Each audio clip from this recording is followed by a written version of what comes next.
નાનકડી એક બે વાત.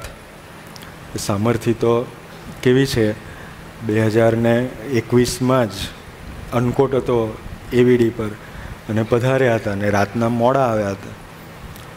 એટલે અત્યારે બી જ્યાં એમની કાર પાર્ક થાય છે, પેલો રેમ્પ છે, ત્યાં જ ગાડી ઊભી રહીને ગુરુહરિ બહાર પધાર્યા. દાદરો ચડતા હતા લિફ્ટમાં જવા પાસેનો. ફુવાજીના સેવક હતા ભાવેશભાઈ, સાથે હતા, પાછળ હું હતો. એટલે ભાવેશભાઈએ કંઈક વાત કરી, મને એ યાદ નથી, પણ એના ખભા ઉપર હાથ મૂકીને ગુરુહરિ પગથિયા ચડતા હતા. ચડતા ચડતા પ્રબોધ સ્વામીજી એને કીધું કે આ જગ્યાએ આ સેન્ટરને તો આપણે હેડક્વાર્ટર બનાવવાનું છે. 2021માં કીધું.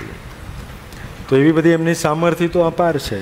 અમુક અમુક વાર એવું દર્શન કરાવી દે, પણ છતાં બી આધાર જ્યારે લેવાનો થાય ત્યારે ગુરુહરિના જીવનમાં સ્વામીજી સિવાય બીજો કોઈ આધાર છે નહીં.